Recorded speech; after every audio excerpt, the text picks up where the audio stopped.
When I started Microsoft, I didn't think of it as all that risky. I mean, I was so excited about what we were doing. It's true I could have gone bankrupt, but I had a set of skills that were highly employable, and in fact, my parents were still willing to let me go back to Harvard and finish my education if I wanted to. And so then I got this incredibly conservative approach that I wanted to have enough money in the bank to pay a year's worth of payroll, even if we didn't get any payments coming in.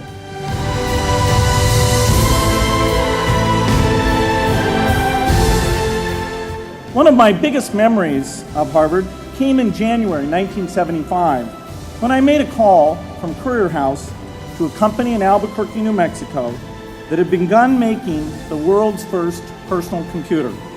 I offered to sell them software. I worried they would realize I was just a student in a dorm and hang up on me. Instead, they said, "We're not quite ready. Come see us in a month," which was a good thing because we hadn't written the software yet. From that moment, I worked day and night on the extra credit project that marked the end of my college education and the beginning of a remarkable journey with Microsoft.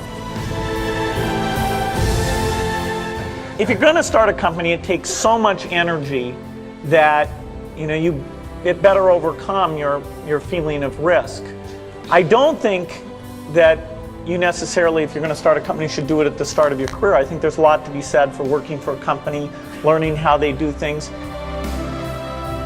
When people are first skeptical and they think, "Oh, this kid doesn't know anything," then when you show them you've really got a good product and you know something, they actually tend to go overboard and they think, "Whoa, they know a lot. Let's really do an incredible amount with these people." So our youth, at least in this country, was a huge asset for us once we reached a certain threshold. Those problems that come with starting a firm, you better think of those as part of the pleasure, part of the challenge that is part of the excitement.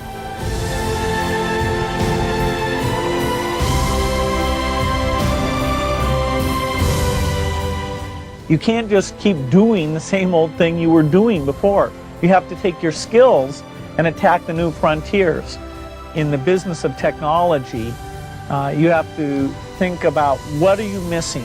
What is the research or customer feedback that you should be paying more attention to? And how do you keep that pace of innovation very, very high? How do you make sure you're hiring the very best people? And that kind of focus has helped drive us forward through all the milestones the company has had. You've got to enjoy what you do every day. And for me, that's working with very smart people. It's working on new problems. Every time we think, hey, we've had a little bit of success, we're pretty careful not to dwell on it too much because the bar gets raised. People's expectations of the products, we've always got customer feedback telling us the machines are too complicated, they're not natural enough. About 25% of the time then I'm out traveling around meeting with customers, Europe, Asia, and that sort of helps me think, okay, do we have the right priorities? What are people responding well to, and what would they like to see us do better? The competition, the breakthroughs, the research, but the computer industry, in particular software, I think is the most exciting, and I think I have the best job in that business. You all have a chance to innovate. As you're thinking about your innovation, of course, you should go after any market that you think is interested in it. But a little bit, if you can also think, okay, does this innovation apply to those most in need? What are you going to do to make it cheap enough, simple enough?